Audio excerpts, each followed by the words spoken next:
Page 400। दो शक्तियों की बात हो गई। तीसरी वाली अब ये जो समन्वयात्मक, ये आ जाएगी। तीन तीन की बात हो गई, चौथी की है ये।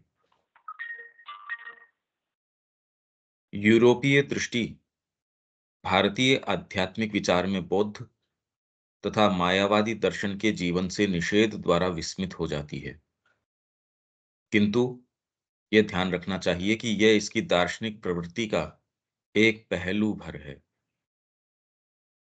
बुद्ध ने और शंकराचार्य ने, मतलब ये जो भी मायावाद की, शंकराचार्य की बात नहीं है, मायावाद को एक अतिरंजित रूप में सामने लेके आना, तो इसकी दार्शनिक प्रवृत्ति, भारतीय संस्कृति की जो दार्शनिक प्रवृत्ति है, फिलोसॉफिकल टेंडेंसी है, एक्सट्रीम्स के ऊपर चीजों को लेके चले जाना, कि इस एक्सट्रीम के ऊपर इसको लेके जाते हैं तो यहां से रिपोर्ट क्या आती है, तो उसका एक पहलू भर है। इसको अतिरंजित खाली रूप इसलिए दे दिया गया उनको, ये यही नजर आता है इस तरीके से। आपको जीवन से पलायन वाली बात या फिर आध्यात्मिकता इस रंग में रंगने की इसलिए टेंडेंसी है, क्योंकि आप जीवन को जिस तरीके से लेते हैं, आपको लगता है आपकी चेरिश चीजें इसके अंदर चली जाएंगी। तो ये वाली जो प्रवृत्ति है, जबकि माता जी कह रही है कि बुद्ध के समय भी इस तरीके से नहीं, आध्यात्मिकता बड़ी एक एक वैभवशाली चीज थी। आध्यात्मिकता में जाना एक सुख का आधार था। इसको इस तरीके से नहीं देखा जाता था।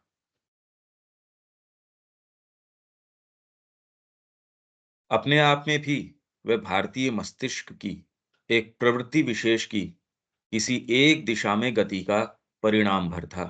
एक ऐसी प्रवृत्ति जो उसकी सभी गतिविधियों में सामान्य रूप से पाई जाती है। और वो क्या है? वह प्रत्येक प्रयोजन, यहां तक कि प्रयोजन के हर एक विशेष भाव। खाली रामायण को ही एक्सट्रीम के ऊपर नहीं, उसके अंदर शबरी का प्रसंग है। एक जना उसी के ऊपर पूरा जीवन निकाल रहा है, खाली एक प्रसंग के ऊपर। प्रयोजन के हर एक विशेष भाव।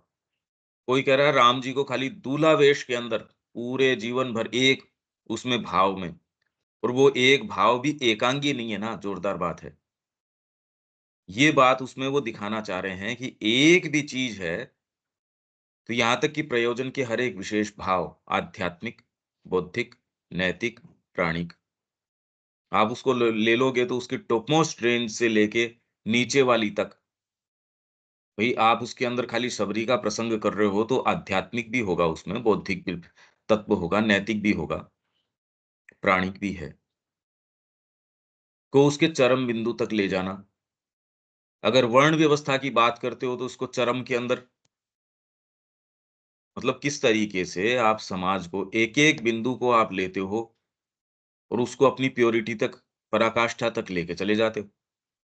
ले जाना और उसकी चरम संभाव्यता की था पाना, कहाँ तक लेके जा सकता है ये।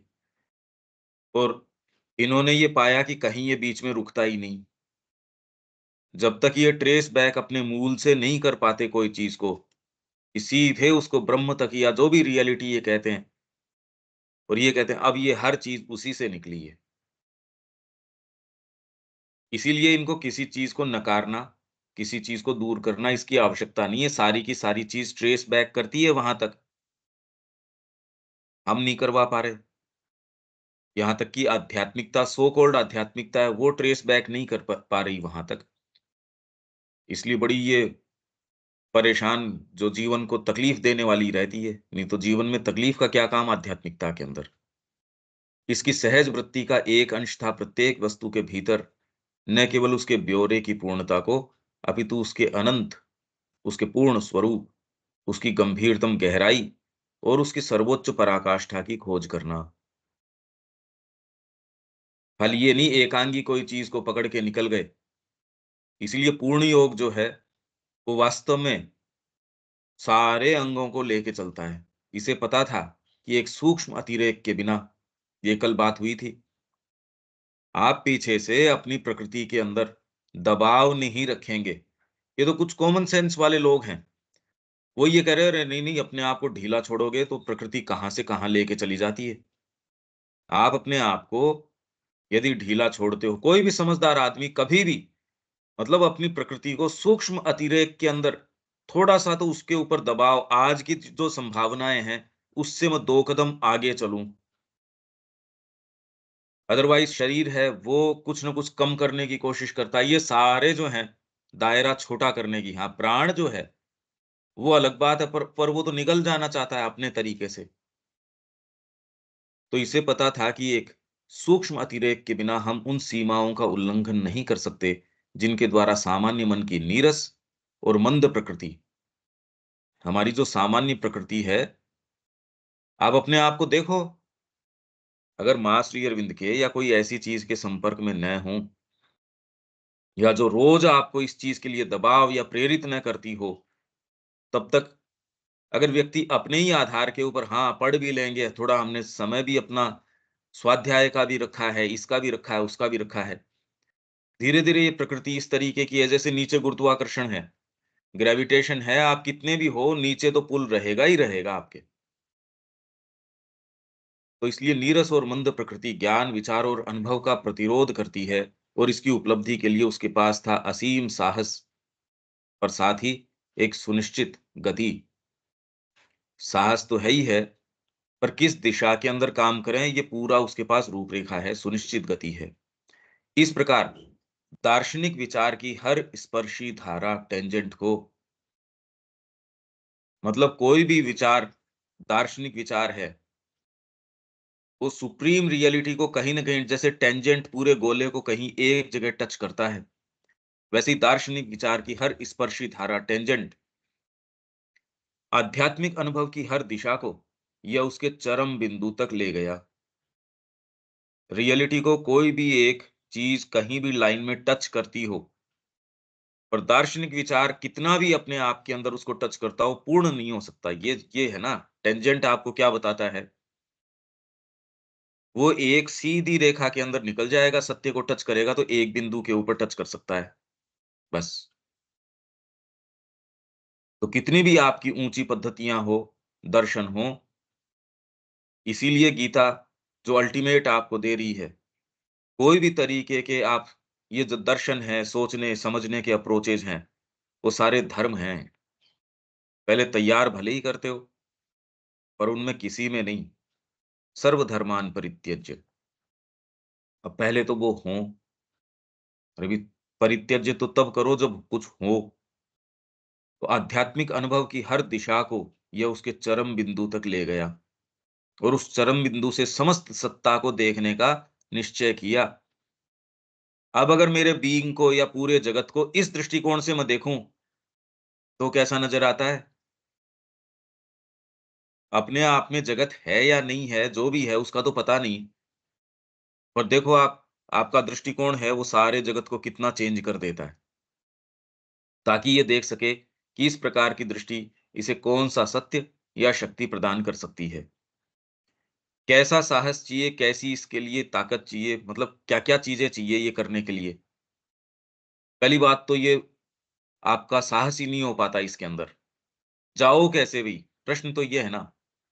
इसने संपूर्ण दिव्य प्रकृति को जानने का प्रयत्न किया और साथ ही प्रकृति से परे जो कुछ भी परादिव्य हो सकता है, उसे जितना ऊँचा संभव है उतना ऊँचा देखने का प्रयास किया। जब इसने एक आध्यात्मिक अनीश्वरवाद का निरूपण किया, अनीश्वरवाद, तब यह उसकी परिकल्पना की यथासंभव पराकाष्ठा तक उसे ले गया। सांख्य तो मानता नहीं ईश्वर को, वो तो ईश्वर जैसी कोई चीज़ है ही नहीं। और जब ये भौतिकवादी अनीश्वरवाद के निरूपण में प्रवृत्त हुआ कि भई जड़ तत्व ही है भौतिकवादी अनीश्वरवाद, भले ऐसा उसने केवल एक सरसरी तौर पर संकेत के रूप में अपनी अतृप्य बौद्धिक बौद्धिक जिज्ञासा की मौज के रूप में चलते-चलते ही किया। जैसे चार्वाक वगैरह आए, यावत् जीवेत सुखम जीवेत, ऋणम कृत्वा घृतम पिबेत। उन्होंने तो इसको सारे को ही अस्वीकार कर दिया। भई जो ये सांख्य है, वो तो कम से कम ये तो कह रहा है कि इन तत्वों से बनी है। आपके सब्जेक्टिविटी से है सारी, कोई भी ऑब्जेक्टिविटी अपने आप में है नहीं, सारी आपकी सब्जेक्टिविटी पे डिपेंड करती है, सांख्य ये कह रहा है। ये इस बात को भी स्वीकार नहीं करते चारवाक जो हैं वो। तो कहते किसने देखा है पुनरागमन? और इसको भी एक्सट्रीम तक लेके चले गए। हाँ, पर इसका कोई विशेष कोई उतना आधार है नहीं इस बात का। अरे भई आप अंतरात्मा को या किसी भी डीपर चीज़ को नकार नहीं सकते। एक कॉमन सेंस विज्ञान भी ये कहेगा कि ब्लूप्रिंट पहले आएगा, मकान बाद में आएगा। रैंडमली कैसे बन जाएगा? हाँ, बस हम ये है कि वो उसका ब्लूप्रिंट भी विज्ञान कह रहा है जड़ तत्व में मिल जाएगा। उसकी समस्या खाली ये है। भले ऐसा उसने केवल एक सरसरी तौर पर संकेत के रूप में अपनी अतृप्य बौद्धिक जिज्ञासा की मौज के रूप में चलते-चलते ही किया, तब भी इसने उसका निरूपण निष्कपट, साहसपूर्ण और बिना दुराव-छिपाव के तथा आदर्शवाद अथवा नीतिवाद को कोई भी छूट दिए बिना किया। इसमें कोई आदर्श आया ही नहीं बीच के अंदर कि साहब ये आदर्श या नीति, ऐसे भी बीच-बीच के अंदर प्रयास हुए। सर्वत्र ही हम इस प्रवृत्ति को पाते हैं, कि इसको एक्सट्रीम्स के ऊपर लेके चले जाना। भारतीय मन के आदर्शों ने जहां एक और मानव आत्मा की अपने आप को दृढ़ रूप से स्थापित करने की तथा स्वाधीनता, प्रभुता तथा अधिकृत करने की उसकी प्यास की पराकाष्ठा को सम्मिलित किया, वहीं उसकी आत्मनिषेध मतलब एक्सट्रीम्स कहां-कहां तक लेके चले गए? मानव आत्मा की अपने आप को दृढ़ रूप से स्थापित करने के लिए उसने इस एक्सट्रीम के ऊपर चला गया कि जीवन का एकदम निषेध। आप कल्पना कीजिए कि व्यक्ति वहां बर्फ के अंदर जा रहा है, दोबारा रिटर्न कर नहीं रहा। ध्यान की ऐसी-ऐसी पद्धतियाँ, ऐसी चीज़ें, गुरु साक्षात परम ब्रह्म, कि ये बस लास्ट हो गई इसकी बात। आप कल्पना कीजिए कि एक जीवन आपको जो मिला है, उसको उछाल के आप कह रहे हो गुरु साक्षात परम ब्रह्म। कुछ समय बाद में गुरुजी नहीं रहे साहब, अब क्या करें? नहीं, कोई फ़र्क नहीं पड़ता उसके, इससे कोई उसके दिक्कत ही नहीं है और पूरा जीवन उसी नैष्टिकता से। फिर समाज के अंदर अगर परिवार के अंदर हो, पति है वो साक्षात आपके लिए तो परम ब्रह्म है। अब वो बाल विधवा अभी उसने अपने पति को देखा ही नहीं। ये देखो आप कितनी ज़ोरदार बात है। उसने देखा नहीं, शादी उसकी हो गई। वो तो बाद के अंदर उसको वो तो तय तो पहले ही हो गई, घरवालों ने कर दी साहब उसकी। अब वहाँ वो रहा नहीं। अब बचपन से देखा नहीं और वो वैधव्य जो ईमानदारी से उसका पालन कर रही है। कितनी अजीब बात है, आप ये देखिए। पराकाष्ठा हो गई किसी भी चीज़ की या किसी विचार की, कोई आधार तो था। तथा स्वाधीनता, मैं तो कह रहा हूँ मानव आत्मा की तो एक्सट्रीम है ही है, उसको जीवन में कैसे इन्होंने किया, ये अकल्पनीय बातें हैं। आप सोच समझ के कर नहीं सकते। अभी पिछले दिनों जो बवाल उठा था वो, कि एक एक फौजी जो नहीं रहा, उसकी पत्नी वो लेके आई पुरस्कार और बाद में घरवालों के पास ही नहीं रही, वो दूसरे दिन से गायब। और वो कह रहे हैं, "भई ये क्या है?" तो आप देखो कि हम कहाँ हैं और ये चीज़ करने के लिए किन चीज़ों की, किन आधारों की आवश्यकता है। क्योंकि साइकोलॉजी आपके साथ आपको तो उसके साथ बिताना होता है, दूसरे के लिए तो खैर फ़र्क नहीं पड़ता। आप कैसे मैनेज करो अपने जीवन को, उस साइकोलॉजिकल फ्रेमवर्क में सारी चीज़ साइकोलॉजी का निर्माण है, सब टोटल। तो तथा स्वाधीनता, प्रभुता, अधिकृत करने की उसकी प्यास की पराकाष्ठा को सम्मिलित किया, वहीं उसकी आत्मनिषेध, अपने आप को निषेध करना, बिल्कुल भूख है कोई फ़र्क नहीं पड़ता, छोड़ दिया भोजन मैंने। शरीर की बेसिक आवश्यकताएँ हैं, नहीं चाहिए। एक किसी परिवार में रहना नहीं, एक किसी स्थान में रहना नहीं, अपने शरीर की सुध नहीं, किसी की कुछ नहीं। आत्मनिषेध, उसकी एक्सट्रीम के ऊपर चले गए, पराश्रितता, दूसरे के ऊपर आश्रित होना, गुरु साक्षात परम ब्रह्म, मेरी बात है ही नहीं। तो कितनी ऐसी जो जो सती हुई हैं और हुई हैं, या यहाँ तो हर व्यक्ति जो गुरु के ऊपर आश्रित है, पराश्रित, अच्छे खूब पैसे वाले व्यक्ति हैं, सारा अपना यहाँ से बिता दिया, वहाँ जाके माँ के पास प्रॉस्पेरिटी के अंदर बस एक जो भी एक सामान्य-सी साड़ी, एक सामान्य-सी चीज़, जो माँ दे रही है और उसमें ये नहीं, भई पराश्रितना मतलब कोई दबाव, बाहरी दबाव नहीं है इसके अंदर। आप सहर्ष रूप से कर रहे हो ये। अभी मजबूरन कोई कर रहा है, उसमें क्या क्या भाव है ये? वो तो पराश्रितता तो यूँ ही है, मजबूरन है। यहाँ आप सोच समझ के, आपके पास खूब संपत्ति, सारे वैभव सब कुछ है और वो सारा उनको आप दे देते हो। ये भी कर सकते हो, पर आपके पास जैसे माँ, माँ के पास सारी ओकल्ट साइंसेज़, मनुष्य जाति से ऊपर वो अपने और वो जब समर्पण करती हैं, तो ये कैसे मतलब पराकाष्ठा है ये, अधीनस्थता एवं आत्मदान की पराकाष्ठा को भी अपने में सम्मिलित किया है। जीवन में वैभवपूर्ण रहन-सहन के आदर्श तथा दरिद्रता के आदर्श, दोनों को ही अपने चरम और ये कोई मजबूरन नहीं और ये सोच के नहीं कि मेरे को दरिद्रता में रहना है, बिल्कुल नहीं। मतलब दरिद्रता जिसको हम कहते हैं, वो भारत का आदर्श कभी नहीं रही, कभी भी। भई मेरे को उस चीज़ का है ही नहीं, मैं अपने उद्देश्य के अंदर इतना ज़्यादा हूँ, वो तो दूसरे को लगता है एक ही ड्रेस के अंदर सारा काम निकाल रहा है, उसको महसूस ही नहीं हो रहा दरिद्रता। क्योंकि जिस वैभव के अंदर वो रह रहा है, आप कल्पना उसकी नहीं कर सकते। भई जैसे कल ही एक मेरे को बता रहा था कि मैं हरिद्वार गया, अपनी पत्नी और बच्चे भी साथ में थे। शाम का समय प्रार्थना के अंदर वो बैठा है, सामने ठाकुर जी अपने और कीर्तन चल रहा है, क्या ऐसा आनंद आया उसके अंदर, मेरे को तो क्या उसमें ध्यान लग गया मेरा और साथ में बच्चे ने धीरे सी यो धीरे-धीरे झकझोर के धीरे सी कान में कहता है, "पुचका खा के आना है, चाट खा के आनी है।" अरे! मैंने कहा यार कि इतनी मुश्किल से तो परिवार से निकल के आप आते हैं। तो उसको पैसे दिए पत्नी को और बच्चों को और उनको ये कहा जो खाली यही नहीं, जो-जो खा के आना है, वो खा के आना और इतने से पहले आ मत जाना यहाँ। आराम से आधे 1 घंटा बिता के आना, पहले मत आ जाना। उनको ये मतलब उसको ये सोचो आप कितनी देर सहन किया होगा उन्होंने और फिर बाद में बेचारों ने उसको कहा कि भई हमको तो जाना है। उनके लिए वो तकलीफ का सबब हो रहा है। उसके लिए ये हो रहा है यार मेरा ध्यान लग रहा था इतनी मुश्किल से तो बताओ। कैसा आनंद आ रहा है, साथ में गंगा जी बह रही है, यहाँ भगवान का भजन चल रहा है, ठाकुर जी सामने।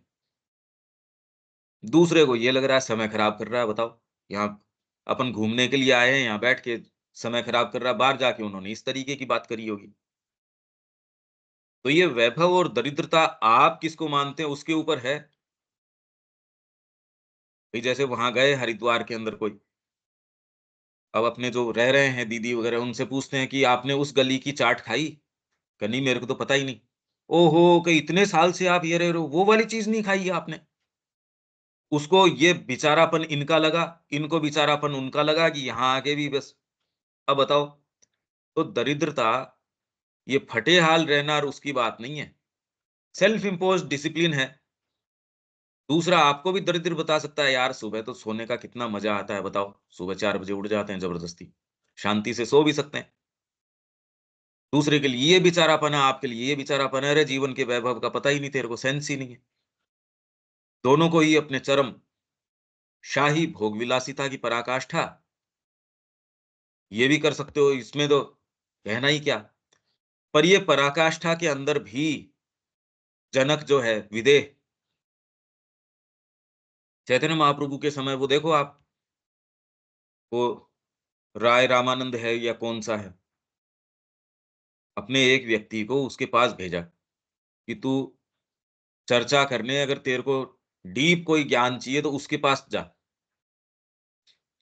कहता उनके पास राजसी व्यक्ति का नहीं तू जा। वो चर्चा करते रहे, करते रहे, करते रहे कि भई वास्तव में जीवन का मूल क्या है, सच्चाई क्या है, ये क्या है, भाव कौन-सा नज़दीक भगवान के जाता है। तो वो जो व्यक्ति वो जो यूँ सामने से राजसी आपको ये दिखता है, वो चर्चा के अंदर धीरे-धीरे, धीरे-धीरे के अंदर कह रहा कांता भाव तक लेके चला गया। ये सबसे परमोच्च है जो रोमांच उसके खड़े हो गए। अरे! ये चीज़ भी है इसके अंदर। ये तो कभी कल्पना के अंदर थी नहीं कि ये व्यक्ति ऐसा? अब बताओ,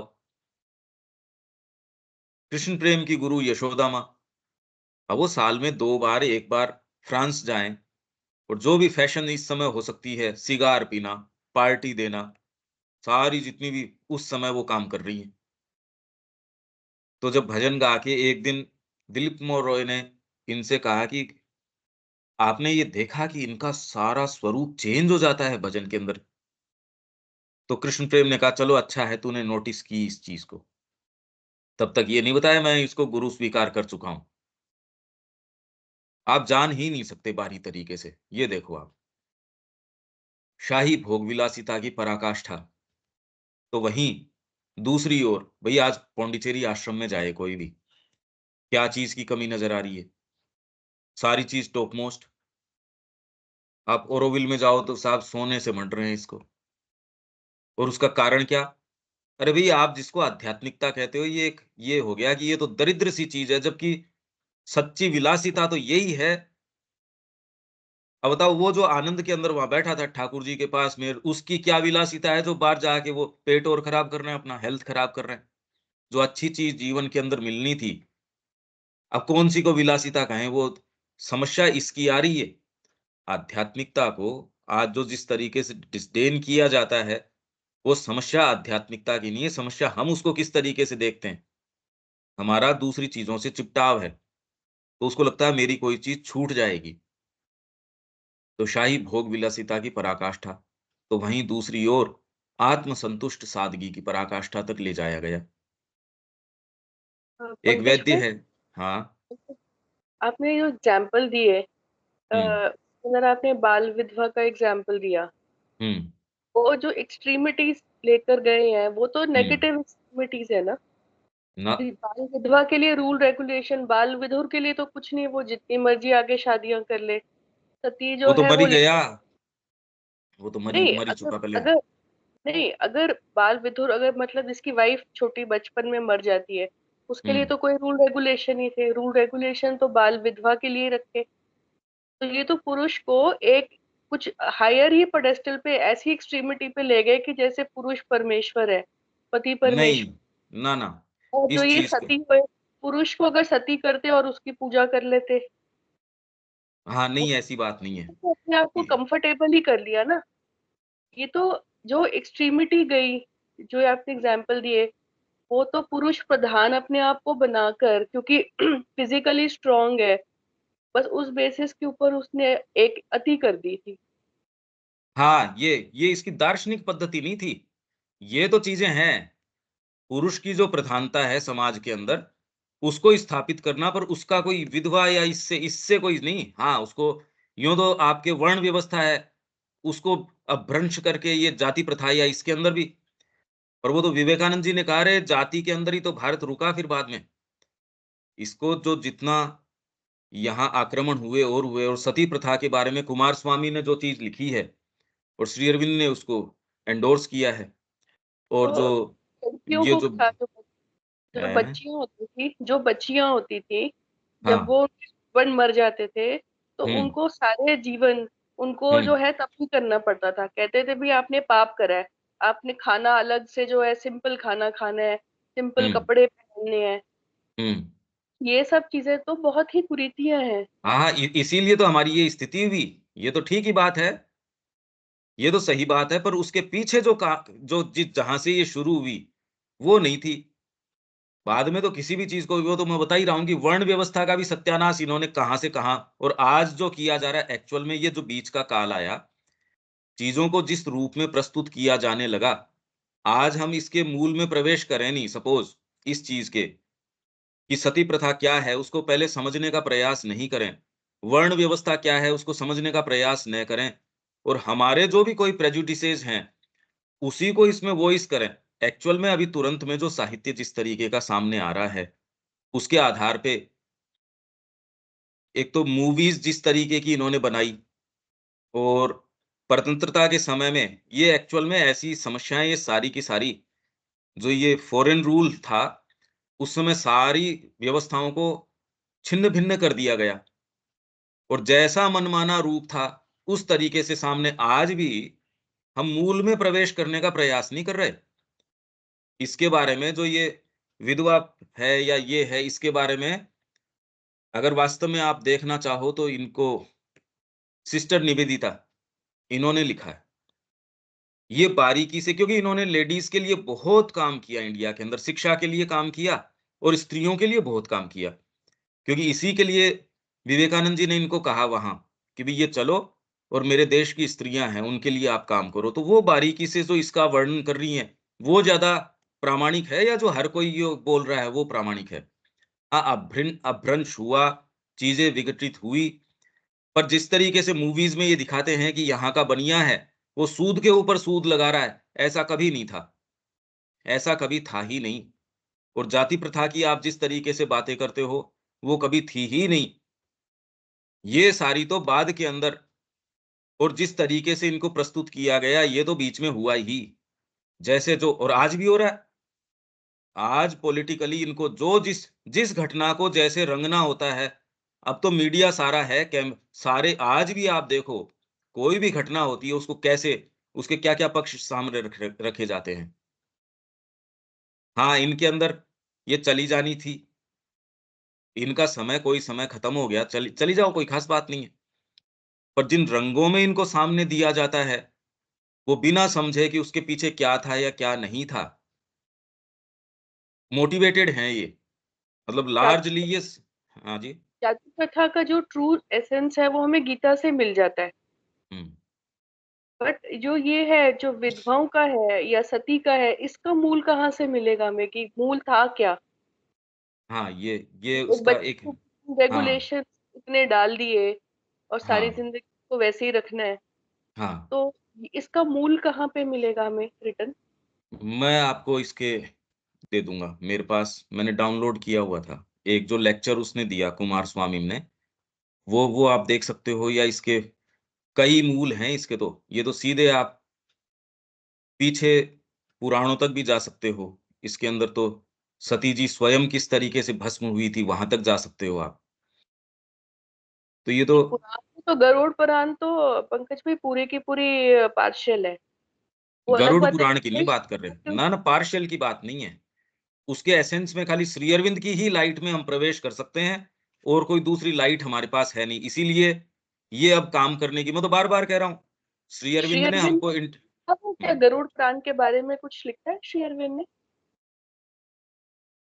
हाँ, पुराणों के बारे में लिखा है और इनमें किन में क्या-क्या चीज़ें हैं, वो चीज़ें लिखी हैं उन्होंने। और ये सारे इसमें कौन से लोक हैं, कौन-सी क्या चीज़ें हैं, वो लिखी हैं। वो सारी ही बातें हैं। ये एक अगर व्यवस्था, एक रेफरेंस बड़ी मिल एक तो पूर हैं? अगर रेफरेंस मिल जाए कि कहाँ का श्री अरविंद ने लिखा हुआ है पुराण के बारे में, गरुड़ हाँ, पुराण, हाँ, वो तो खूब, तो आप खूब। जरा अपनी हेल्प हो जाए। इंडियन इंडियन कल्चर वाली जो है, जो जिसमें नटराज की है, उसमें ही पूरा सेक्शन है पुराण के ऊपर। ठीक हाँ, है वो। हाँ। और आप इसका भी अगर मूल दे सके तो आप बता देना कि क्या एक्चुअल में इनका ट्रू फॉर्म क्या था, बाल हाँ, विधवा का। हाँ, हाँ, हाँ, बिल्कुल, बिल्कुल, बिल्कुल। वो तो मेरे पास प्रिंटेड तो है ही है, पर मैं आपसे सॉफ्ट कॉपी उसकी शेयर कर दूँगा।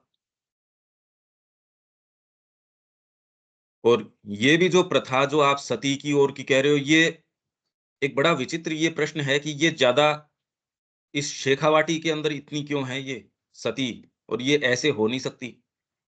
ये जो मिलती है और खाली आप कह रहे हो व्यक्ति के ऊपर नहीं है, नहीं, नहीं, आदमी भी जो है उसके पीछे सती सती हुआ है। ये यहीं से 40 किलोमीटर दूर, 40 भी होगा या नहीं होगा, चिड़ावा जाते हैं तो एंटर करते ही एक एक मंदिर है, उसमें पुरुष है, वो उसके पीछे हुआ है। तो ये एकांगी बातें नहीं है इस तरीके की, ये हैं ये प्रमाण। हाँ, पर इनको इसके डेप्थ में जाने की भी इसी एरिया के अंदर इनकी क्या आवश्यकता है? ये प्रश्न एक विशेष है ना। ये एक फिनोमिना इस तरीके का है, जो सब जगह इतना देखने को नहीं मिलता, इस एरिया के अंदर ज़्यादा क्यों मिलता है? और अगर इस तरीके की चीज़ है तो क्यों दिनों-दिन, अरे भई ये एक एक लोक देवी तो हो सकती है या आपकी कुल देवी हो सकती है। पर इसकी मान्यता अब यूनिवर्सली क्यों बढ़ने लग गई? इनके मंदिर जो हैं, अमेरिका के अंदर मंदिर, जगह-जगह, जगह-जगह ये इनकी प्रेजेंसेस हैं। ये कुछ डीपर प्रश्न हैं।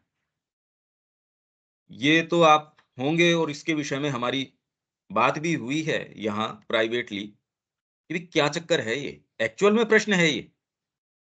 इसमें ये तो है नहीं कि मेरा कोई इसमें इंक्लिनेशन ये सती हो जाना चाहिए या नहीं हो जाना चाहिए, किसी के भी प्रश्न तो उठेगा।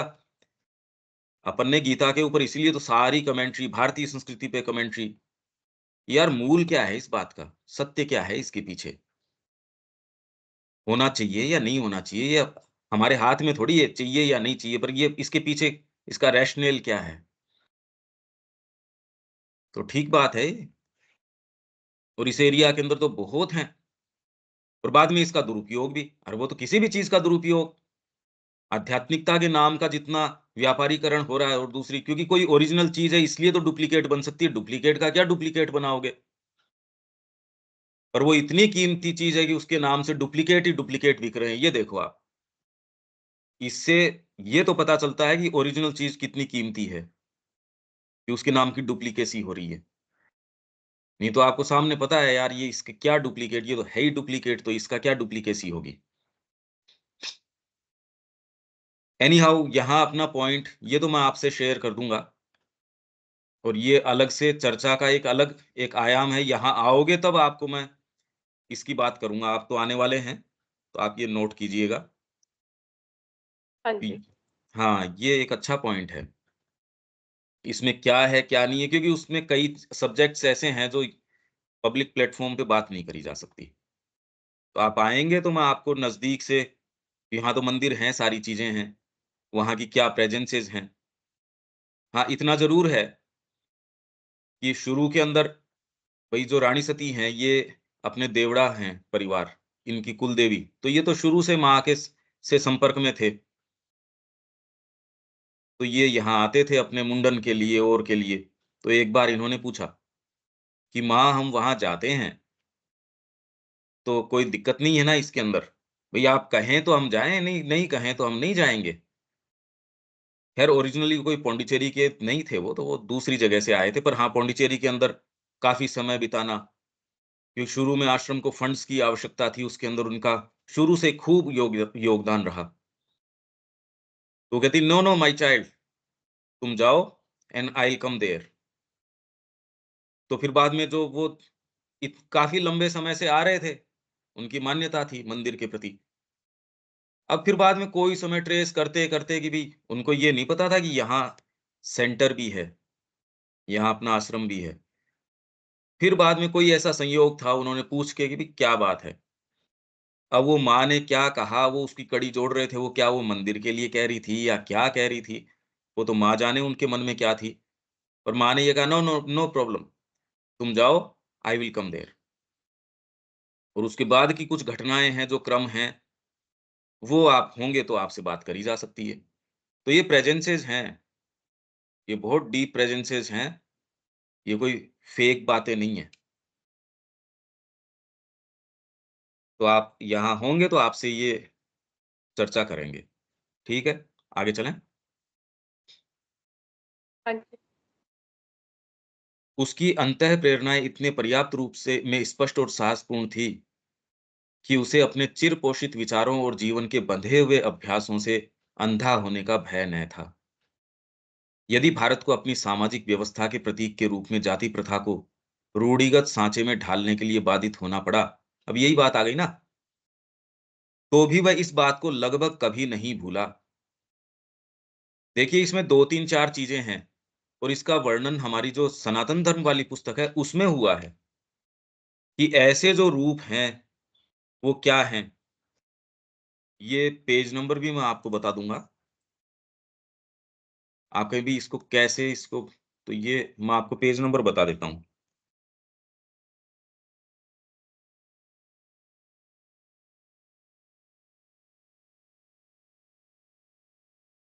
ये श्री अरविंद कह रहे हैं कि ऐसे कोई भी रूप जो आप देखते हो, ये पेज 81 से, आप हिंदी के अंदर पेज 81 है, सनातन धर्म वाली पुस्तक है, उसमें पेज 81। कि इस तरीके का कोई भी आप रूप देखते हो भारतीय संस्कृति का, तो वो क्या हो सकता है? ये मैं एक पैराग्राफ आपके लिए पढ़ देता हूँ, कि हिंदुत्व के अंदर ये जो चीज़ें आप देखते हो, उस व्यापक, समृद्ध, सहस्रमुखी, अपरिमित रूप से नमनीय, फिर भी बहुत दृढ़तापूर्वक संरक्षित व्यवस्था को, जिसे हम हिंदुत्व कहते हैं, के विचार और व्यवहार में यदि कुछ भी ऐसा हो जो अपने मूल भाव में इस विवरण, जो ऊपर विवरण चला गया कि भारतीय संस्कृति क्या है, ये पूरा विवरण, इससे अलग अगर अगर कोई चीज़, पहली बात तो आपके पास आधार क्या है? आज हमने गीता की इतनी बात करी, तो एक आपको ये पता है, हाँ भाई, ये वर्ण व्यवस्था ये है। इसको हम जो आज ट्रेड गिल्ड मान बैठते हैं, वो नहीं है। उससे बहुत ज़्यादा अलग चीज़ है। और वर्ण जो है वो खाली इसी के अंदर नहीं, वर्ण तो है ही हैं, हर व्यक्ति। तो जो के यदि कुछ भी ऐसा हो जो अपने मूल में इस विवरण के अनुरूप न हो, उसका चाहे जो भी आचरण हो, तो वह, तो क्या-क्या हो सकता है? मात्र सामाजिक ढाँचा है। पहले कोई समय था, आपका भवन बन गया, अब ढाँचा ढाँचा बचा है, उसको तोड़ने की आवश्यकता है। तो ये कोई बड़ी बात नहीं कि भई आपने ढाँचा बना लिया, अब इसको लेजिटिमेट ठहराओ कि ये रहना चाहिए, नहीं, बिल्कुल नहीं। इसलिए आज हमको शिक्षा में क्या रूप आने चाहिए, पर अब यही तो बात है, यही विवेकानंद जी ने कहा, पर ये ढाँचा तोड़ोगे किस आधार पे? पश्चिम के आधार पे, आज की मानसिकता के आधार पे। आपके पास आधार क्या है, सही या गलत निर्धारण करने का? प्रॉब्लम ये है, आज जितनी भी चीज़ हमको ऑफेंड करती हैं, वो आज का तरीका ऑफेंड करता है, और आपको विज्ञान क्या-क्या कर रहा है और आपको कहाँ तक लेके आ गया, वो ऑफेंड नहीं कर रहा। समस्या उसकी नहीं कि आपको उसको छिन्न-भिन्न कर देना चाहिए।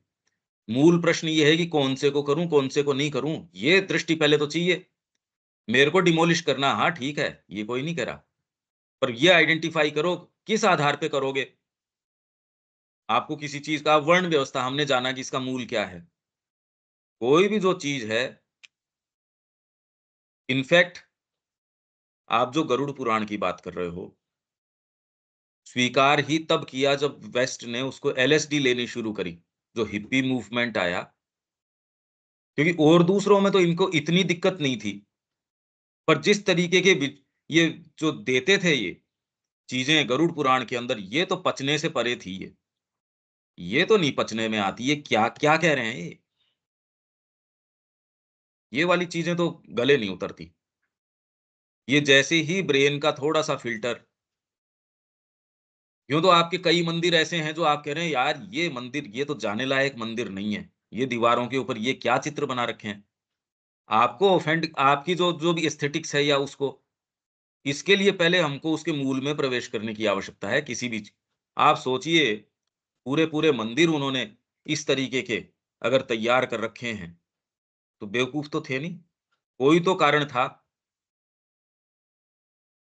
हम उस चीज़ को स्वीकार नहीं कर पा रहे, और आज हमारी संस्कृति कहाँ से कहाँ पहुँच गई, वो देखो। वो रूप ठीक है, वो बिल्कुल ठीक है साहब। अरे ये क्या बात है ये? हमारे पास कोई भी विकल्प है ही नहीं। ये देखो, आपकी प्राणिक प्रकृति को कंट्रोल करने का आपके पास कोई विकल्प ही नहीं है। तो जो भी आचरण हो, कुछ भी हो, तो आइदर वो चीज़ क्या है, मात्र सामाजिक ढाँचा है, जिसको टूट जाना चाहिए, या फिर कर्मकांड की पुष्टि करने वाला बाहरी रूप, या फिर पुराने आश्रयों, सपोर्ट्स हैं, पुराने मकान को ढहने से रोक रखा है, एवं परिवर्धनों का अवशेष। आपके शरीर में परिवर्तन, कोई कहीं गाँठ हो गई, अरे कोई अच्छी चीज़ थोड़ी है ये, निकाल दो शरीर से, बस। इसको लेजिटिमेट नहीं ठहरा रहे कोई भी। श्री अरविंद ही बता रहे हैं हमको कि ये वाली चीज़ ये है। इनफैक्ट और कहीं तो पता भी नहीं चलता कौन-सी बात क्या है। हमारे जो ये सो कॉल्ड धर्माचार्य हैं या और हैं, ये तो बिल्कुल निरे इस चीज़ के अंदर है, उनको तो बिल्कुल कोई भी चीज़ को लेजिटिमेट ठहरा देंगे, किसी भी चीज़ को साइंटिफिक बता देंगे। श्री अरविंद कह रहे हैं ना, ये तो बेकार चीज़ थी, इसको तो चले ही जाना चाहिए। पर किस तरीके से, वो दृष्टिकोण होना चाहिए। मैं ये नहीं कह रहा कि हमारा आग्रह इसके ऊपर है, वो रखना चाहिए। या फिर यह विकृति की अपवृद्धि और विकास है। फूहड़ मन में इसके सत्य। और अर्थ की अधोगति है। ज्यादातर तो यही होता है। फूहड़ मन है। भाई अपन भी कई चीजों का यहाँ एक्सप्लेनेशन दे रहे हैं या उसको खोल रहे हैं। कई को वो चीज नहीं समझ में आई और उनके लिए उसको पचा पाना बड़ा मुश्किल था। तो इससे वो चीज, आप यहीं हो, कुछ लोग नहीं मिल रहे। तो आप देख पा रहे हो कि दृष्टिकोण एक बड़ा इंपॉर्टेंट रोल है इसके अंदर। फूहड़ मन में इसके सत्य और अर्थ की अधोगति है। वेद के सत्य को फूहड़ मन कैसे कैसे लेगा और उस आधार के ऊपर चलना शुरू कर देगा, वो ही काम करेगा। इसमें माताजी अरविंद जी कह के एक चीज गए, आप उसका क्या अर्थ बना लेते हो, इसमें माताजी अरविंद जी की थोड़ी बात है। तो फूहड़ मन ने क्या क्या चीजें इसके ऊपर निर्माण कर ली, उसका भारतीय संस्कृति से क्या संबंध है भाई। तो ये अलग अलग ऑप्शंस हैं कि ये चीजें हो सकती हैं, पर पहले फुर्सत तो हो। कोई दूसरा आता है आजकल, बड़ा एक जोरदार ट्रेंड ये क्या चल गया, जाकिर नायक आके कहता है आपके हिंदू धर्म में ये है, और हिंदू जो लोग हैं वो नीचे गर्दन करके ये स्वीकार कर लेते हैं, क्योंकि वो एक कोई रेफरेंस दे देता है। आप न तो स्वयं जाते कि एक्चुअल में वो रेफरेंस दे रहा है, वो सही दे भी रहा है या नहीं दे रहा। आप तो खोल के देखते नहीं, क्योंकि उसने कोट कर दिया कि इस किताब में से मैं दे रहा हूँ। न्यूज़ चैनल पे आके कोई कोई मौलाना है या कोई भी है, वो कह रहा है देखो मैं ऋग्वेद के अंदर से पढ़ता हूँ, वो कोई भी आके एक किताब में से अब जो मन चाहे वो सो पढ़ लेता है। आप सोचते हो हाँ भाई ऋग्वेद में से ही पढ़ रहा है। अरे तेरे पास मूल तो होना चाहिए। अब उस मूल को इंटरप्रेट इंटरप्रेट कैसे करो? तो ये एक बहुत ज्यादा बड़ी समस्या है कि फूहड़ मन में इसके सत्य और अर्थ की अधोगति है।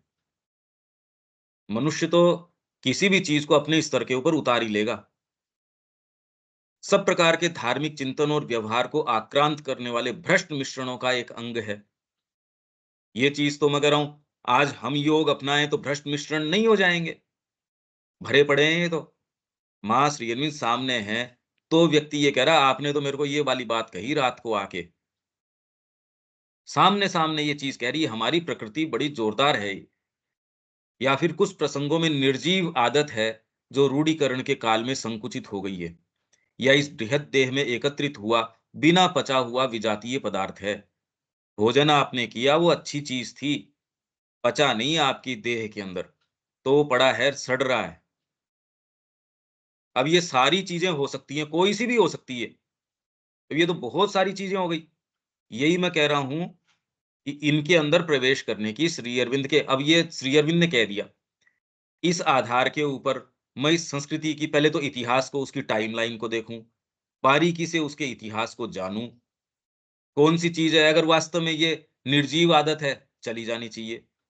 इसकी बृहद देह है, बहुत बड़ा शरीर है, इसमें बिना पचा हुआ विजातीय पदार्थ है, इसको भी कोई भी लैक्सेटिव दे के बाहर निकालो, क्योंकि ये सड़ रहा है, हेल्थ को खराब कर रहा है। भले आपने शिलाजीत ही कंज्यूम किया हो, आपके नहीं पचेगा वो। तो भैया फटाफट इसका एंटीडोट दो और जल्दी निकालो। चीज बड़ी अच्छी थी, मेरी देह के अंदर नहीं पच रही। पर ये तो कोई वास्तव में वैद्य हो जो जाने। भाई ये सारी चीजें तो वैद्य हो, समझदार व्यक्ति हो, वो बताए। अब इसमें हमारे पास ये वैद्य तो श्री अरविंद ही हैं, जो ये बताएं। अब उनमें हम प्रवेश करें, ये जानें कि श्री अरविंद क्या कह रहे हैं। बिना साधना इसमें प्रवेश हो नहीं सकता। भी वो चीज जो आपके सत्ता की गहराइयों में जाने से, कौन सी चीज हमको रोक रही है, भारतीय संस्कृति जिस आधार पे थी उसमें हमको प्रवेश कैसे करने देगी, ये एक बैरियर आ जाएगा। बाकी ये सारी चीजें हो सकती हैं कि वो कोई पहले एक सामाजिक ढांचा है वो बचा रह गया, हटाओ उसको। या कोई कर्मकांड की ही पुष्टि कर रहा है, सायण भी यही काम कर रहा था। पर फिर भी सायण को लाके श्री अरविंद ने यही तो कहा, तुम्हारे पास विकल्प क्या है, सायण को लाके मैक्स मूलर को बिठाओगे। वो तो आपने और रोग क्या हटाया, वो तो पहले तो काम तो चला रहे थे उससे। अरे भाई मैं, मेरे को कम सांस आ रहा था, पर आपने जो विकल्प दिया उसने तो रोगी को मार ही डाला। तो सायण को हम एंडोर्स नहीं कर रहे, पर उसका विकल्प नहीं है ना कोई। तो कर्मकांड की पुष्टि करने वाला कोई रूप हो सकता है, पुराने आश्रय हो सकते हैं, उनका परिवर्धन। पहले कोई आपने साथ में पेड़ के पास में एक डंडी खड़ी करी उसको सीधा करने के लिए, वो डंडी खुद भी एक कलम के रूप में फूट आई। अब आपको तो यही नहीं पता चल रहा। जैसे आप ग्राफ्टेड पेड़ लगाते हैं, उसमें नीचे से देशी वाला जो फूटी आता है, आदमी जानता है ग्राफ्ट के नीचे वाले को तो हटाओ, ये जो इसमें ग्राफ्ट है, इसको रहना रहना चाहिए। अब इसके लिए बगीचे का या पौधे का सेंस होने की आवश्यकता है। तो आप जो कह रहे हो ये सारी चीज़ें हो सकती हैं, पर डिटरमिन करने के लिए एक दूसरी इंटेलिजेंस की आवश्यकता है। ये श्री अरविंद में यही तो करने की आवश्यकता है। यही तो हमको अपने पुराणों में, अपनी चीज़ों के अंदर और आज उसकी क्या प्रासंगिकता है, हम उससे कैसे जुड़े, यही तो सारा का सारा शोध का सब टोटल करने का काम बाकी पड़ा है। उन्होंने श्री अरविंद ने पुराणों के विषय में, महाभारत के विषय में, रामायण के विषय में, महाभारत के विषय में उन्होंने ये कहा कि इसमें इतना पोर्शन तो ओरिजिनल है, उसके बाद इसके अंदर एक्रीशंस हैं। व्यास के नाम से कई और लोगों ने भी, तो वो उसी शुद्धता के नहीं है, उसी प्योरिटी के। अब ये तो कैसे पता चले भई? अब वो डायरेक्टली कह दें ये वाले सेक्शंस तो बाद में जुड़े हैं, तो चलो आप सिक्योर ग्राउंड पे हो। नहीं तो वो ये कह रहे हैं नहीं इसमें कई चीज़ें तो बाद में जुड़ी हैं। कैसे-कैसे समय, कैसे-कैसे उससे ये चीज़ें आई हैं हमारे पास। ऐसे ही वाल्मीकि रामायण के अंदर वो कह रहे हैं कुछ एक्रीशंस हैं, बाद में जुड़े हैं। तो जो शुरू में जो ओरिजिनल हाथ था, उसमें और जो बाद का हाथ है, उसमें अंतर है। अब ये अंतर जानने के लिए कैसे? जैसे अब वो पोएट्री के बारे में श्री अरविंद बताते हैं, ये वाली चीज़ ओवर माइंड से आ रही है, इससे आ रही है, हम तो पढ़ भी लें, तो भी क्या पता चले। तो हम जिन क्षेत्रों में प्रवेश कर रहे हैं, एक्चुअल में यही क्षेत्र है प्रवेश करने के और इसके लिए तैयारी की आवश्यकता है। बहुत ज़्यादा गहरी तैयारी की, इसीलिए तो भारतीय संस्कृति की उसमें क्यों ये चीज़ें रहीं, क्यों क्या थी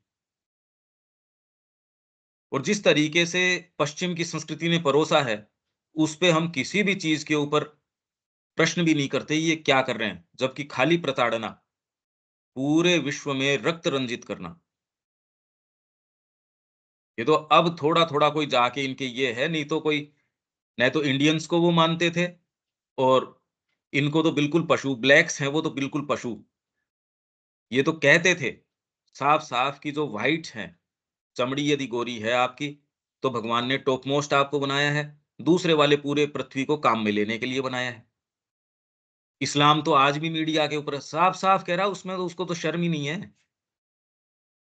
और फिर भी पूरे के ऊपर देखो आप होल्ड किसका है। तो ये तो मनुष्य जाति की स्थिति है हमारी। इसमें तो हम सब की यही स्थिति है ये। इसमें कोई क्रिश्चियनिटी कोई बहुत बढ़िया नहीं निकली। आपके निरपेक्ष शब्द वहीं से आया। प्रोटेस्टेंट आया, उसने दूसरे वालों को पूरा एक्सटर्मिनेट कर दिया, रक्तपात कर दिया। विचेज़ कह के मतलब अरबों-खरबों औरतों को जला डाला, विच बोल के। क्यों? जी, बस ये हमको नहीं चाहिए। इसमें थोड़ी-सी कैपेसिटी लिखने-पढ़ने की अगर आ गई, जला डालो उसको। यहाँ ऐसे एक्सट्रीम पे कल्पना ही नहीं हुई। ये कंसीव ही नहीं कर सकते आप, ये क्या है? नहीं यहाँ धर्म और ये रूप हुए क्या? कभी नहीं। यहाँ ये सारी चीज़ें इन्होंने बहुत कोशिश करी यहाँ लाने की, वैश्यालय खोलने की, ये सारी चीज़ें ये लाने की, इस संस्कृति का प्रयास था। उससे पहले तो इनको सेंस ही नहीं था कि कोई कोई वादा करता है, उससे खिलाफ़ी करी जा सकती है। इंडियंस को तो ये पता ही नहीं था। तो ये सारी चीज़ें इतिहास में जाने की बिल्कुल आवश्यकता है। यही चीज़ें सही दृष्टिकोण से आने की बहुत ज़्यादा आवश्यकता है। तो ये सारी चीज़ें हैं, जो ये पैसेज है इसके ऊपर इसकी कमेंट्री बाद में है। इसकी लंबी कमेंट्री है। ये आप अपने स्तर पे देखना बहुत ज़्यादा इम्पोर्टेंट। अब इस पैसेज को आप कोई भी व्यक्ति अगर इस तरीके से, इस पर्सपेक्टिव से नहीं पढ़े तो वो पढ़ के गुज़र जाएगा और इंप्रेशन भी नहीं डालेगा।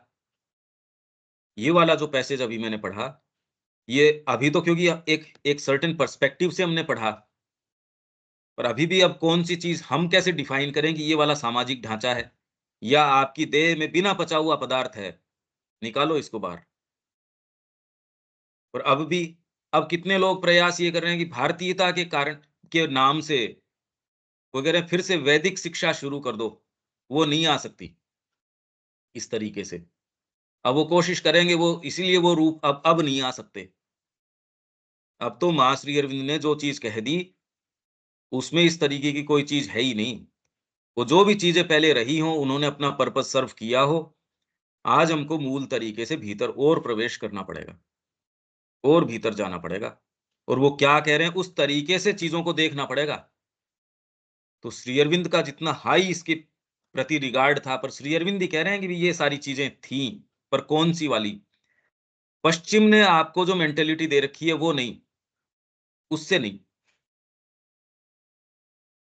ये तो हमको मूल रूप से इसमें दृष्टिकोण बदल के फिर इसमें प्रवेश करें, फिर देखें कौन सी चीज क्या है। ये तो करने का काम बाकी है। ये ही करने का काम बाकी है कि ये सारी चीजें सामने लाई जाएं। ये जो आप कह रहे हो ये मुद्दे वास्तव में मुद्दे हैं, पर आप थोड़ा सा डीपर प्रवेश करते हो तो ये मुद्दे रहते ही नहीं। फिर मुद्दे प्रैक्टिकल होते हैं आपके लिए। माँ आपको प्रेरणा देती है, ये कर लो, और आप वो कर लेते हो क्योंकि आपके फिर ये इश्यूज ही नहीं है। पर हाँ, यदि हैं तो इनके डीपर सत्य में प्रवेश करो, और वो खाली श्री अरविंद और यही प्रदान कर सकते हैं, और तो कहाँ से मिलेगा। कई चीजों के विषय में श्री अरविंद ने भी क्लियर कट यो नहीं कहा।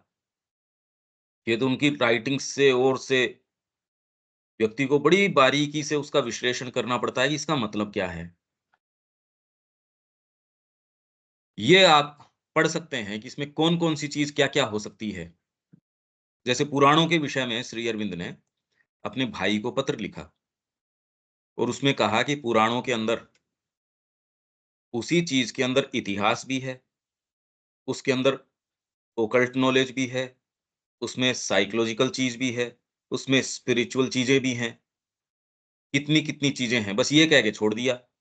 श्री अरविंद यदि लेते कोई भी एक एग्ज़ाम्पल कि देखो अब ये मैं एग्ज़ाम्पल ले रहा हूँ, वेद के संबंध में तो उन्होंने कुछ-कुछ एग्ज़ाम्पल लिए इलस्ट्रेशन के लिए, पुराणों में ये काम करना बाकी है।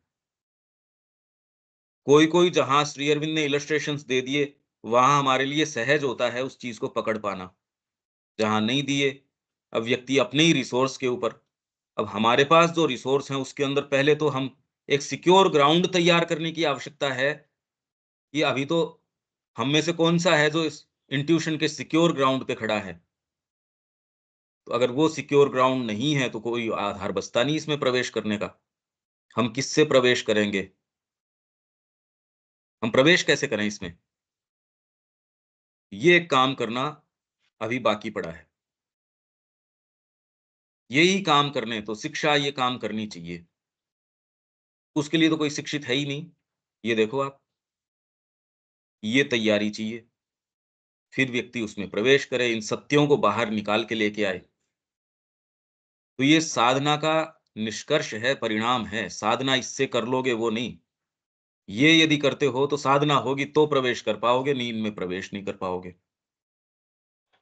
ये बड़ी गंभीर बातें हैं। उसकी ठीक है देविका जी, आगे चलें?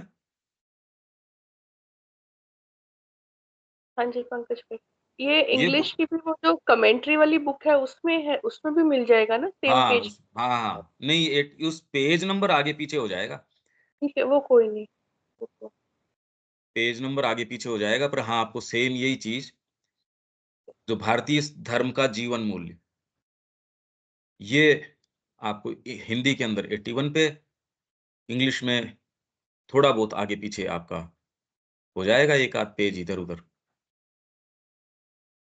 तो इसीलिए मैं ये कह रहा था, भारतीय संस्कृति शुरू करने से पहले, अब इस वर्णन को यदि हम इसके अंदर प्रवेश न करें, क्या समझे हम इससे? भई इससे क्या समझे हम? क्योंकि जितने उत्तर नहीं देता, उससे ज़्यादा तो ये प्रश्न खड़े कर देता है, और वास्तव में पहली प्रक्रिया होनी यही चाहिए, कि आपको बड़े अनकम्फर्टेबल तरीके के प्रश्न, और आप उसको एक बार रख लेते हो, हाँ भई इसके कोई न कोई इसके पीछे कारण तो रहा होगा, समझने का प्रयास करेंगे, और किस लाइट में समझें। ये क्या तो विवेकानंद जी ने इसके विषय में कहा है, इन चीज़ों के विषय में, बहुत बारीकी से कहा है, बहुत ही बारीकी से कहा है। और क्या फिर बाद में श्री अरविंद ने तो मास्टरफुल तरीके से कह दिया। और अब कई चीज़ें हैं जिसमें खाली इंडिकेशंस मिलते हैं। ये सारे काम करने के बाकी पड़े हैं, ये रोज़ मैं ये बातें कहता हूँ। मैंने तो पुराणों की भी आपको बताई थी कि पुराणों का जो एफर्ट है, आज भारत वेद के द्वारा और उपनिषद के द्वारा नहीं जी रहा, पुराण और तंत्र के द्वारा जी रहा है। किसी को कोई क्या समझ है? समझ के थोड़ी जा रहे हैं वहाँ, कोई गंगा जी में स्नान करने जा रहे हैं। करोड़ों, अरबों और हर साल ये संख्या बढ़ती जा रही है और पूरे विश्व में ये चीज़ें बढ़ती जा रही हैं। रथ यात्रा जितनी भारत में नहीं निकल रही थी, आप अमेरिका के अंदर देख रहे हो सारी वो स्ट्रीट्स जो उनकी सबसे बिज़ीएस्ट स्ट्रीट्स हैं, उस समय बिल्कुल बंद हैं साहब। ये तो रथ यात्रा चलेगी। अब बताओ, मतलब कोई तो मूल होना चाहिए फिर उसके अंदर। यूँ तो क्या है भई? एज़ सच क्या है उसमें? बुद्धि से परे की चीज़ें, उससे कोई आध्यात्मिकता में प्रवेश हो नहीं जाता। तंत्र है ये तंत्र है। जो तांत्रिक वो जो वाम मार्ग है, वो वाला तंत्र नहीं। तंत्र मतलब ये है कि आपकी जो बाहरी प्रकृति अभी तुरंत के अंदर इतने क्योंकि आपका माइंड और वाइटल इतने ज़्यादा निरंकुश और प्रताड़ना करने वाले हो गए, आपकी भौतिक प्रकृति दब रही है। उसको कुछ चाहिए कि परमात्मा का टच चाहिए मेरे को। वो टच आपको खाली ये तंत्र है, धर्म है, ये दे सकता है। इसलिए पूरे विश्व के अंदर जितना विज्ञान ने एक चरम के ऊपर चला गया, उतना ही जो ये तंत्र है, ये दूसरे चरम के ऊपर आप देख ही नहीं पा रहे इस चीज़ को। भई जो इतने करोड़ों, अरबों लोग वहाँ कुंभ के टाइम देखो आप। फिर आप पहले इस ऋषिकेश के अंदर कुछ आश्रम थे, अब स्पिरिचुअल हब हो गया। जितनी पुस्तकें बिकती नहीं यहाँ आपके इसमें हरिद्वार के अंदर, उससे ज़्यादा मेले और उससे ज़्यादा आपके ऋषिकेश में होने शुरू हो गए। ये देखो आप, मतलब कमाल बात हो गई, कमाल। और यहाँ के संत हैं, उनका बाहर जाना, नारद भक्ति सूत्र है, उसको बैठ के टिकट दे के इंडियंस मिलेंगे, उसके अंदर कोई 2-4 वेस्टर्नर्स मिलेंगे और उसके अंदर टिकट लग रही है डायरेक्टली, वो स्वामी जी सामने दिख नहीं रहे। यहाँ से जाते थे चिन्मयानंद जी। उस समय, आज तो ख़ैर कहना ही क्या, हॉल भर गया, उसके बाद में सामने वो जो कैमराज़ लगा रखे हैं, वहाँ आपके टीवी लगा रखे हैं, बड़ी-बड़ी स्क्रीन लगा रखी है, उसके पैसे ले रहे हैं, स्क्रीन के। और उनके ये प्यास किस चीज़ से आ रही है भई? नारद भक्ति सूत्र, यहाँ के पुराण, यहाँ की चीज़ें, उनके कहीं कोई ऑफेंडेड महसूस करते ही नहीं है, आप गरुड़ पुराण पढ़ो चाहे, चाव से कर रहे हैं वो तो। इनफैक्ट यहाँ की जो तांत्रिक प्रक्रिया हैं, वो भी वहाँ से आके खूब प्रक्रियाएँ कर रहे हैं, पर मानसिकता उनकी जैसी है वैसी है। तो वहाँ एक वेस्टर्न लेडी है, वो हरिद्वार के अंदर बड़ी ज़बरदस्त लेडी हैं। हरिद्वार में उनके ऊपर गंगोत्री और ऊपर जाओ उत्तरकाशी के अंदर उनका स्थान है। तो जो बाढ़ आई थी एक बार, उसमें पूरा माउंटेन टॉप ही बह के चला गया था। वो अपने संपर्क के अंदर हैं, नानी माँ, नाम है नानी माँ। उनके गुरु उन्होंने अपनाए बाबा मस्तराम यहाँ। तो उनको गंगा जी का इतना इष्ट है, गंगा जी से संवाद करना, तो उनके एक स्वयं ही एक गंगा आगमन गीतम अंदर से, वेस्टर्न लेडी संस्कृत का कोई लेना-देना नहीं, भीतर से पूरा का पूरा स्तोत्र आ गया गंगा को लेके, बर्फ को फोड़ के वो उससे नहाती हैं सारा काम। ये देखो आप। वो बता रही थी कि जो बैप्टिज़्म आपके करते हैं, शुरू के अंदर जो भी, वह इतना भीतर तक प्रवेश कर जाता है, जीवन में आप कितने भी साइंटिस्ट रहे हो, कुछ भी रहे हो, लास्ट में जब आपके भय आ जाता है या भई अब तो कोरोना आ गया, अच्छे भले लोग धीरे से चुपचाप में जाते हैं, चर्च के अंदर, भैया अब तो चर्च के अंदर चलो। एक बार वो चीज़, ये सटल इस तरीके की चीज़ें हैं, हम समझ नहीं पाते। और उसमें से टॉप मोस्ट आपके बुद्धिजीवी हैं, सारे आपके वैज्ञानिक हैं, सारे ही हैं इस चीज़ के अंदर। धर्म का जो प्रवेश है, इन चीज़ों का प्रवेश है, इसको कभी भी आप प्रॉपर्ली एस्टिमेट कर ही नहीं सकते, ये कितना ज़बरदस्त रूप से बढ़ रहा है, भयंकर रूप से। कितने भी आप कॉलम लिखिए, कितने भी मूवीज़ मूवीज़ कितनी बदमाशी की मूवीज़ है। कोई कह रहे हैं शंकर जी पे जल चढ़ाना, इनके ऊपर ये करना, बकवास बातें हैं एकदम। एकदम बकवास बातें हैं, सब टोटली मोटिवेटेड हैं ये। एकदम मोटिवेटेड हैं ये, सारी मूवीज़। यही हमारे साहित्य के साथ किया गया, यही सारे की यहाँ का तो वर्ण व्यवस्था इस तरीके की, सब मूवीज़ इसी तरीके की, सब टोटल। हम उसको ये स्वीकार कर लेते हैं, यार ये हाँ, ये अब हमारे आका कह रहे हैं इसलिए ठीक ही कह रहे हैं। बिल्कुल ऐसी बात नहीं है, एकदम ऐसी बात नहीं है। तो जो वास्तव में उस चरम के ऊपर पहुँच चुके, वो वापस रिटर्न करने की, यार इसमें तो नहीं है, इसमें तो जितना जा रहे हैं तकलीफ का रास्ता है। इसमें आपको टच मिलता है, माला फेरने से। इस्कॉन वाले आपसे कोई आध्यात्मिकता की बात नहीं बोल रहे, इतने हरे कृष्ण की माला जप ले। इसलिए आग की जैसे फैल गया 10-12 साल के अंदर पूरे विश्व में। सोचिए कितनी जबरदस्त प्यास थी पूरे विश्व में इस चीज की। तो आज जो श्री अरविंद कह रहे हैं, भारत जो है वेद और उपनिषद के द्वारा नहीं, पुराण और तंत्र के द्वारा जी रहा है। कितनी भागवत चल रही हैं पूरे विश्व में, ये सोचो। कितनी रामचरितमानस की कथाएं चल रही हैं, कितने और पुराणों की कथाएं चल रही हैं। मतलब करोड़ों अरबों लोग डेली उसके अंदर जा रहे हैं। हम नहीं कह रहे कोई आध्यात्मिकता से उसका कोई संबंध है, पर मानव को जोड़ने के लिए, ये मैंने पहले भी बात करी थी, लाइफ डिवाइन में है 4 धाराएं प्रकृति ने अपनाई, जिसमें पहली है रिलीजन। आपकी भौतिक तत्व को यहां नहीं तो आपको आधार ही नहीं रहे, इस जीवन के अंदर कोई चीज बचती नहीं। ये आपको कुछ संकेत देता कोई दूसरी चीज भी है, बस ये तैयार करता है आपको। ये एक ऐसी माँ है जो कीचड़ से भर के बच्चा आया उसको गोद में लेती है और उसको नहलाती है। तो धर्म के अंदर जितनी भी समस्याएं आई है वो धर्म की नहीं, बच्चा कीचड़ में भर के आया है तो माँ पे लग गई। तो वो सारे रूप आपको कोई लेके चलेगा। माँ है, अगर बच्चे को साफ कर रही है, माँ के अंदर अगर वो कोई इम्प्योरिटीज अगर उसके शरीर के लग गई तो वो उसकी नहीं है भाई। कोई तो करेगा, कोई तो लेके चलेगा उसकी चीज को। आश्रम में अगर माँ किसी को स्वीकार करती है, तो यही तो माँ ने कहा कि पहले आश्रम का एटमॉस्फेयर बहुत ज्यादा कॉन्सेंट्रेटेड था, क्योंकि उस समय बच्चे भी नहीं थे। विश्व युद्ध के पहले जितने भी आए थे वो बिल्कुल अलग तरीके के थे। बाद में मेरे को फैमिलीज को भी लेना पड़ा, बच्चे आ गए, फिर बाद में हाँ, काम और व्यापक रूप से हो गया और विशाल हो गया।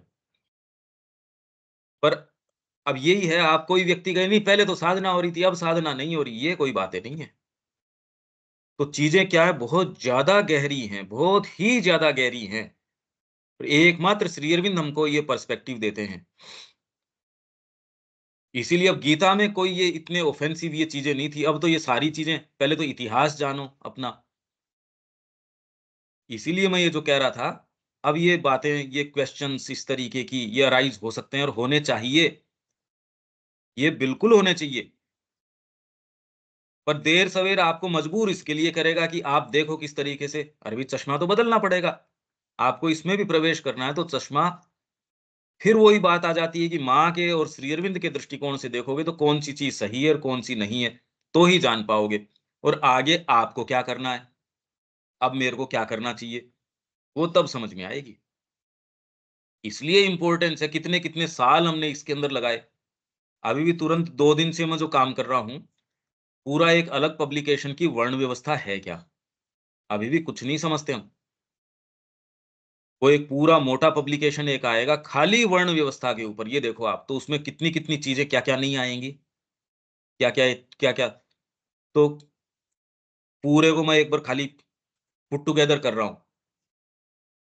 मेरे ख्याल से ऑलरेडी 100 पेज के नजदीक तो हो चुकी है वो बुकलेट, और अभी तो और बाकी है।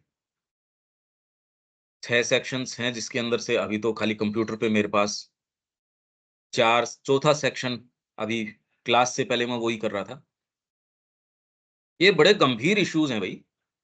रामचरितमानस में कैसे प्रवेश करो, तो एक मैंने आपको वो रियलिटी का और का वो रामचरितमानस का एक प्रसंग है, वो मेरे को याद दिला देना, वो भी और आपके साथ करेंगे। आप जब यहाँ आएंगे देविका जी, आप ये कुछ मेरे को याद दिलाना, ये चीजें आप लिख लो। ये अपन बैठ के ये कुछ चर्चाएं बड़ी बारीकी से ये करनी चाहिए। और आप एक एक जो मैं कई आपको कहता हूँ, आप मेरे पास हो तो मैं आपको ये नाम बता सकता हूँ, ये चीजें बता सकता हूँ, ये तो वो कौन कौन सी थी मेरे को ध्यान नहीं है। आप अगर बात करोगे तो मैं आपको वो सारी चीजें जो पर इन पर्सन जो बताई जा सकती है, वो मैं आपको बताना दिखाना वो सारे काम कर सकता हूँ। ये आप, अब आपके ऊपर है ये।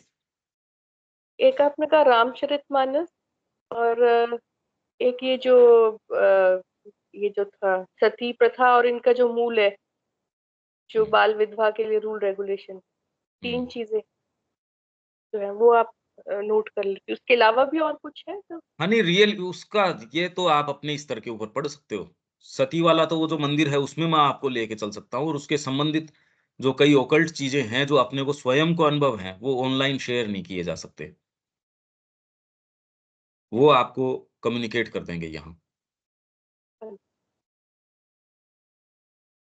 और जहाँ तक बाल विधवा वगैरह की बात है, अपना उस पे कोई आग्रह नहीं है। उसके अंदर जिसने कहा है नज़दीक में जो लेडीज़ के साथ इंडियन जो जो स्त्रियाँ थी, उसके साथ जो बारीकी से जिसने काम किया, सिस्टर निवेदिता हैं।